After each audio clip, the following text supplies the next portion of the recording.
శుక్లాంబరధరం విష్ణుం శశివర్ణం చతుర్భుజం ప్రసన్నవదనం ధ్యాయేత్ సర్వవిఘ్నోపశాంతయే అగజానన పద్మార్కం గజానన మహార్నిశం అనేకదంతం భక్తానాం ఏకదంతోపాస్మే.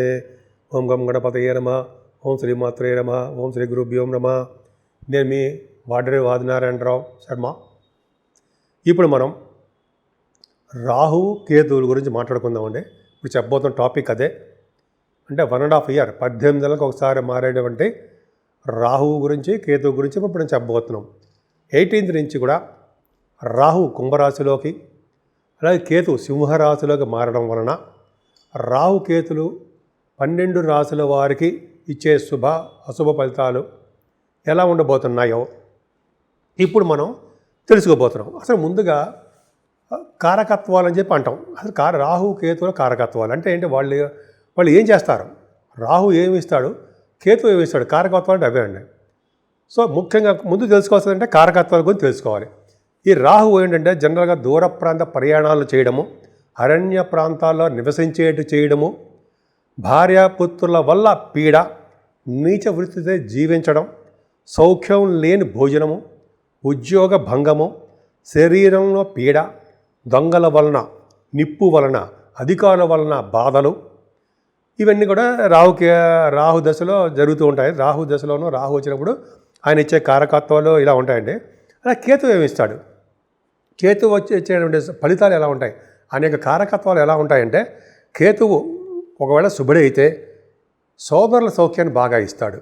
అంతేకాకుండా యజ్ఞాలు, దానాలు అధికంగా చేయడం, వృత్తిలో లాభం, అలాగే గృహం లభించుట, రాజ గౌరవము, కీర్తి, సత్పురుషుల సాంగత్యము, సావాసము, పోయిన వస్తువులు దొరకడం, దేవతా దర్శనము, కొంతమందికి అందరికీ కూడా జనరల్గా కేతు ప్రభావం వలన అన్న వస్త్ర సంపదలు కలుగుతాయి. ఆయన మంచి పొజిషన్లో ఉంటాయి.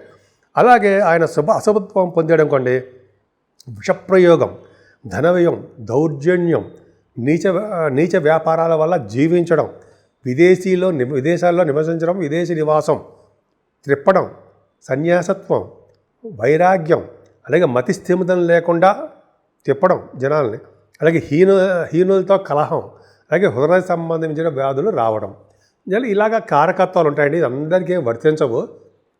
అంటే వాళ్ళు ఇచ్చే ఫలితాలు, వాళ్ళు ఏ రాశిలో ఉన్నారో ఆ రాశిలో ఇచ్చే ఫలితాలు, శుభులు కలిస్తే శుభ ఫలితాలు కూడా ఇవ్వడానికి అవకాశం ఉంటుంది.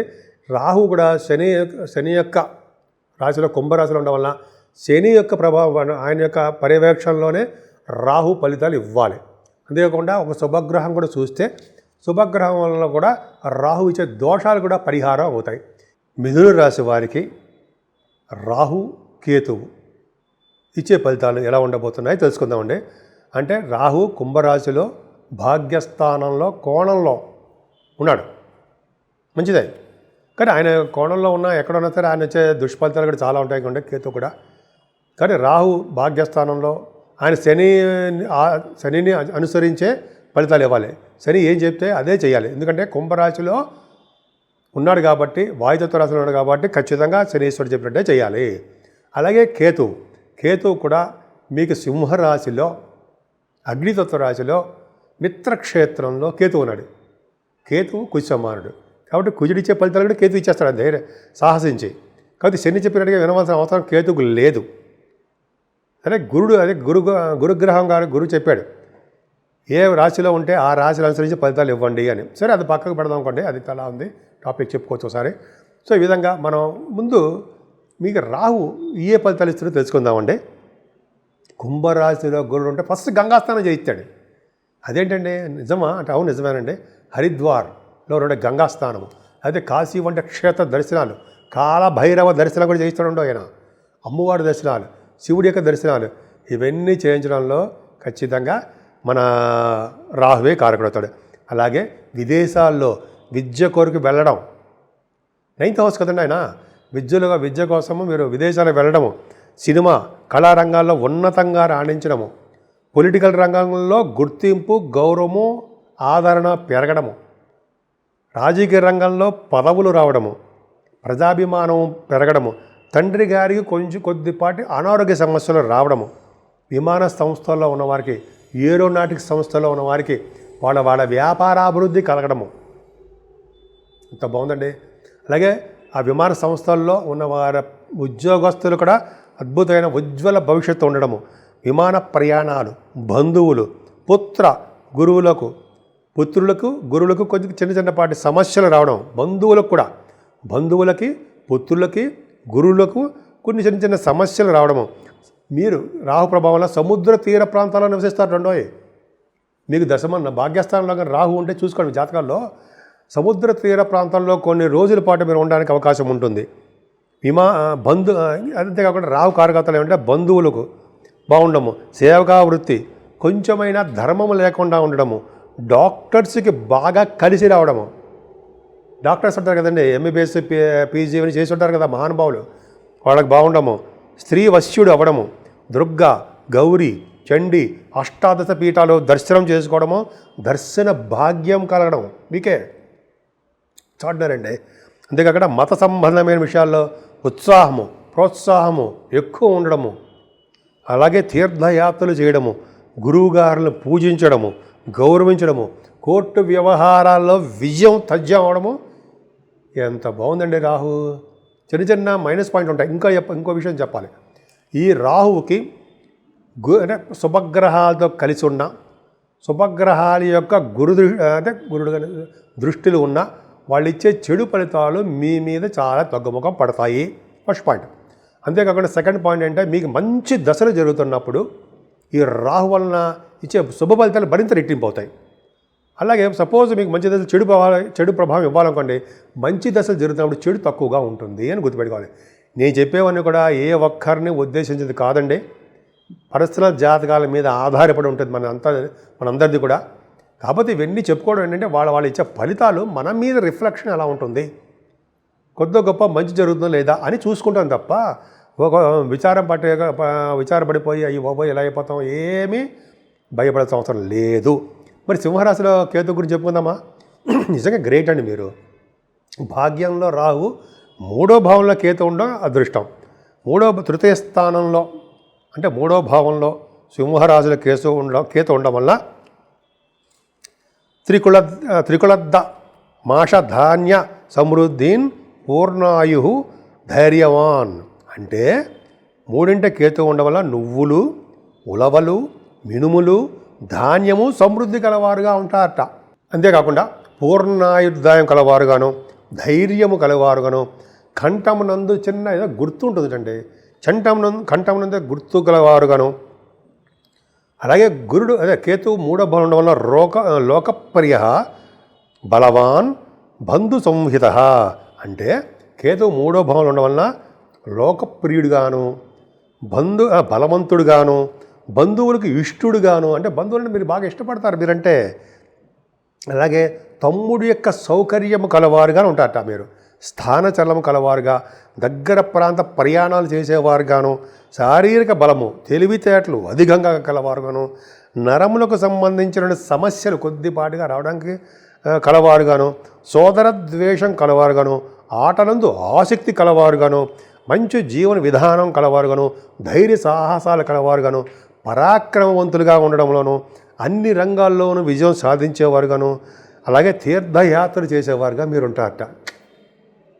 అంటే ఏంటంటే కేతు ఇచ్చే ఫలితాలు చెప్పాడండి, శాస్త్రం చెప్తోంది. సో ఇవన్నీ కూడా మనగా అన్నమయం చేసుకోకూడదు ఇప్పుడు కూడా. ఇవన్నీ కూడా మంచి చెడులు కూడా అవి మన రిఫ్లెక్షన్ మన జీవితం మీద సంవత్సరాల పాటు మనకి రిఫ్లెక్షన్ ఉంటాయి, మంచి చెడులు జరుగుతాయి. ఈ రాహు కేతులు కూడా పాత్ర ఉంటుంది మన మీద. పాత్ర అంటే అర్థం ఏంటంటే వాళ్ళు మన మీద యాక్ట్ చేస్తారు, ఇన్ఫ్లుయెన్స్ మన మీద ఉంటుంది, బ్యాడ్ అయినా సరే గుడ్ అయినా సరే. కాబట్టి మీ మిథున రాశి వారికి ఎక్కువగా మంచి జరుగుతుందండి.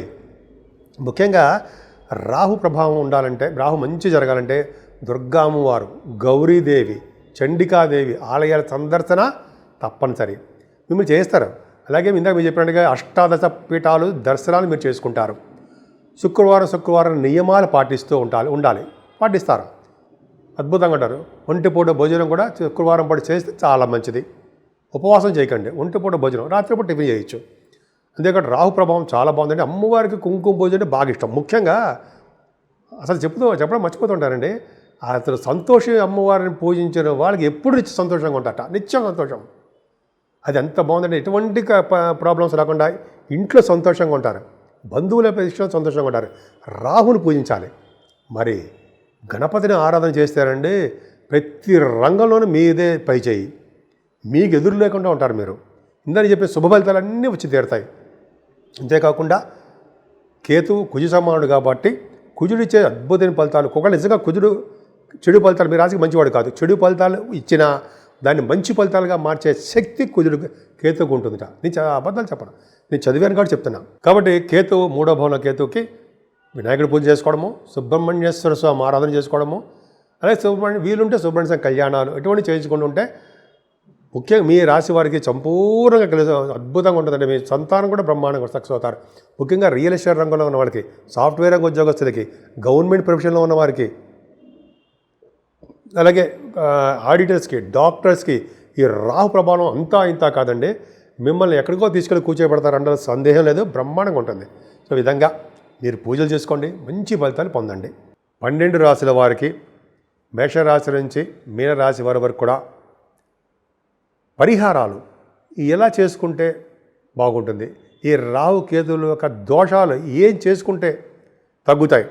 ఎందుకంటే రాహు కేతువులు అంటే చాలా, అంటే అందరి మీద వర్తించదు. రాహు కేతువులు దోషాలు తగ్గాలంటే ఫస్ట్ మనం చేయవలసిన పని ఏంటంటే కాళహస్తి వెళ్ళడమే. కాళహస్తి వెళ్ళి రాహు కేతువులు పూజ చేయించుకున్న వారికి రాహుకాలంలో చేయించుకుంటే మరీ మంచిది.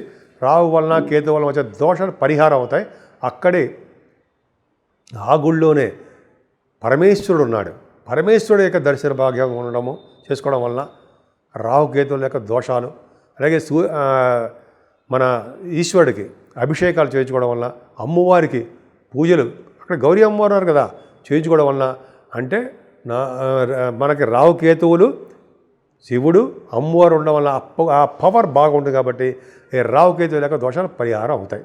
అంతేకాకుండా సర్ప శాంతి చేయించుకోవాలండి. అలాగే సర్పాలకు సంబంధించినటువంటి ప్రతిష్ట, నాగప్రతిష్ఠ అంటాం కదా, ఆ నాగప్రతిష్ఠ కూడా చేయించుకోవడం వలన ఈ కేతువు వలన వచ్చే దోషాలు అంటే పుత్తులు పొట్టట్లేదనో, పెళ్ళిళ్ళు కావట్లేదనో, లేకపోతే సరైన ఉద్యోగాలు లేదనో, అయితే ఉన్నతంగా రాణించట్లేదనో, విదేశాలు వెళ్ళినా కూడా ఉద్యోగాల ప్రాప్తి కలగట్లేదనో, రియల్ ఎస్టేట్ రంగంలో బిజినెస్ సక్సెస్ అయ్యలేకపోతున్నామనో, ఇవన్నీ కూడా దోషాలు పరిహారం అవడానికి వీలుంటే మీరు మోపిదేవులు అదే మీ ఎక్కడున్నా అక్కడ మీరు విగ్రహ ప్రతిష్ట, నాగ విగ్రహ ప్రతిష్ట చేయించుకోండి.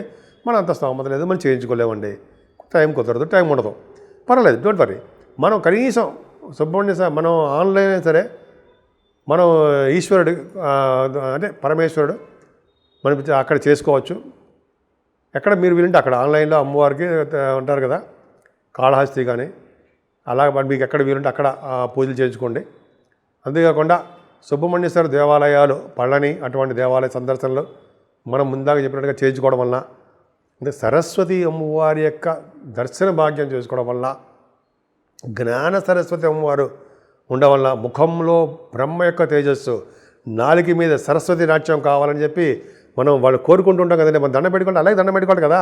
సరస్వతి దండం పెట్టుకోవాలంటే అర్థం ఏంటంటే పెద్దలు మరి చెప్తుంటారు, బ్రహ్మ యొక్క వర్చస్సు మన ముఖంలో ఉండాలని, స్వామి అమ్మవారి యొక్క మాట మన నాలుక మీద నాట్యం చేయాలని, అప్పుడే మనం వెలుగులోకి చాలా ఫెమిలియర్ పర్సన్స్ అవుతామని చెప్పి ప్రతిరోజు అమ్మవారి సరస్వతి అమ్మవారిని దండం పెట్టుకుంటాం. అలాగా సరస్వతి అమ్మవారిని దర్శించుకున్నా, సరస్వతి అమ్మవారికి పూజలు చేయించుకున్నా, అలాగే కాళహస్తిలో ఇందాక చెప్పినట్టు కాళహస్తి దర్శనం చేసుకున్నా, ఇలాగా మనం భగవంతుని ఎంత దగ్గర అయితే అంత మంచి ఫలితాలు ఈ రాహు కేతువులను వచ్చే దోష పరిహారం అవుతాయి.